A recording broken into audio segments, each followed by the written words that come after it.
Assalamualaikum warahmatullahi wabarakatuh. Salam sejahtera untuk kita semua. Perkenalkan, kami dari kelompok 24 akan mempresentasikan hasil analisis kami, yaitu kajian studi di bidang pariwisata dari mata kuliah Studi Kelayakan Bisnis yang diampu oleh Bapak Wenda Wahyu Kristanto, SE MM. Oke, yang kami bahas yaitu analisis aspek lingkungan dalam pendirian usaha di bidang pariwisata, yaitu waterpark atau kolam renang yang diberi nama Tirta Wisata. Oke, materi pertama yang kami bahas yaitu analisis lingkungan organisasi atau bisa disebut dengan analisis lingkungan internal. Analisis SWOT dari waterpark atau kolam renang Tirta Wisata. Yang pertama, kekuatan atau strength. Bisnis kolam renang atau waterpark bisa dikatakan usaha yang sangat menjanjikan karena selalu digemari masyarakat secara umum. Hampir bisa dipastikan 80% warga di daerah tertentu tertarik jika berlibur ke tempat wisata semacam ini. Bisnis ini memiliki prospek yang cerah untuk kedepannya. Selain itu, pesaing pada usaha ini sangat rendah, khususnya di wilayah pedesaan atau bukan lokasi kota besar. Sedangkan di perkotaan sudah semakin banyak pebisnis yang membuka usaha kolam renang dan selalu ramai dengan pengunjung. Yang kedua, kelemahan atau weakness. Analisa kelemahan pada usaha ini adalah jika kolam renang dibangun di tengah kota metropolitan akan memiliki banyak pesaing yang juga bergerak di bidang ini. Seperti yang diketahui sebelumnya, di daerah perkotaan masyarakat bisa menemukan wahana hiburan air, menemukannya dengan mudah. Dalam hal ini maka lebih efektif memilih membangun di kawasan daerah dengan lahan yang potensial. Selanjutnya ada peluang atau opportunity. Peluang membangun usaha ini cukup besar. Dalam hal lokasi, saat ini ada lahan yang cukup luas dan bisa dijadikan target pembangunan, apalagi memilih untuk mencari daerah-daerah yang mempunyai cuaca yang sejuk seperti kawasan desa di kabupaten. Biaya yang dibutuhkan tidak terlalu mahal juga tidak murah untuk ukuran membuat kolam renang atau waterpark. Dana yang dikeluarkan masih sebanding dengan keuntungan yang nantinya didapatkan. Selanjutnya yang terakhir yaitu ancaman atau resiko. Dalam bahasa Inggrisnya yaitu threat. Resiko atau ancaman yang mungkin dihadapi adalah jumlah pengunjung yang datang. Banyaknya customer tergantung kreativitas pebisnis dalam usahanya. Dengan adanya pesaing, maka dituntut untuk merancang dan memutuskan strategi pemasaran apa yang efektif. Selain promosi, hal yang tak kalah penting harus diperhatikan adalah menginovasikan fasilitas dan pelayanan yang lebih baik lagi.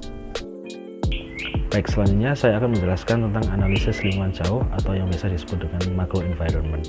Sebenarnya usaha di bidang pariwisata, wisata waterpark atau kolam renang Tirta Wisata dipengaruhi oleh beberapa lingkungan, yaitu lingkungan ekonomi, lingkungan sosial budaya, lingkungan politik, dan teknologi. Yang pertama, lingkungan ekonomi yang mempengaruhi adalah kondisi perekonomian yang kian stabil berdampak pada daya beli masyarakat yang semakin baik, apalagi dalam sektor pariwisata. Yang kedua, penyerapan tenaga kerja di sekitar lokasi tempat wisata dan meningkatnya para pelaku UMKM di sekitar wisata. Yang kedua, lingkungan sosial budaya. Yang pertama, budaya olahraga renang kurang populer pada kalangan masyarakat sekitar desa. Yang kedua, kebutuhan akan sarana olahraga sekaligus tempat wisata yang masih jarang. Yang ketiga, budaya masyarakat yang menginginkan tempat yang murah, aman, dan nyaman untuk melepas penat atau berwisata sekaligus berolahraga. Selanjutnya, lingkungan politik. Dalam Undang-Undang Nomor 10 Tahun 2009 bahwa kepariwisataan berfungsi memenuhi kebutuhan jasmani, rohani, dan intelektual setiap wisatawan dengan rekreasi dan perjalanan serta meningkatkan pendapatan negara. Yang kedua, berdasarkan peraturan pemerintah Republik Indonesia Nomor 43 Tahun 2015 tentang desa, Pasal 124 pemerintah desa berkewajiban mengelola potensi desa dalam rangka pencapaian tujuan peletakan kewenangan dalam penyelenggaraan otonomi desa. Yang selanjutnya, teknologi. Teknologi informasi yang terus berkembang di Indonesia, mulai dari dengan adanya internet, jaringan komputer, sampai adanya pelayanan mobile sebagai sarana untuk mempermudah pemasaran serta sosialisasi tempat wisata kolam renang atau waterpark. Yang kedua, penggunaan teknologi e-ticketing via internet yang masih awam di tengah masyarakat. Selanjutnya, aspek lingkungan. Pembangunan kolam renang yang terletak di Desa Watudakun, Kecamatan Kesamben, Kabupaten Jombang. Akses jalan yang semakin mudah sebagai akibat adanya pembangunan. Dan ini sarana dan prasarana berujung pada semakin banyaknya wisatawan yang berkunjung ke objek wisata ini. Ya, tentunya hal ini akan berdampak positif ya, karena mampu meningkatkan kondisi ekonomi masyarakat yang bermukim di sekitar kawasan objek wisata. Selanjutnya, namun apabila pembangunan kawasan objek wisata ini hanya menekankan pada dampak ekonomi tanpa memperhatikan kondisi lingkungan, maka kelestariannya akan terancam.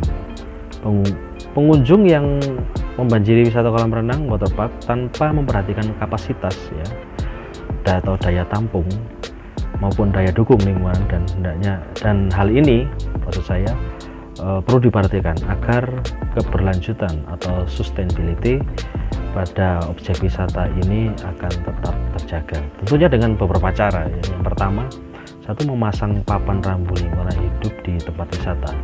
Jadi hal ini dilakukan agar memperingatkan pengunjung wisata bahwa tempat wisata ini mendukung tentang kebersihan lingkungan. Yang kedua, menempatkan petugas kebersihan di area objek wisata. Yang ketiga, dalam pengelolaan lingkungan hidup akan dilaksanakan UKL atau UPL.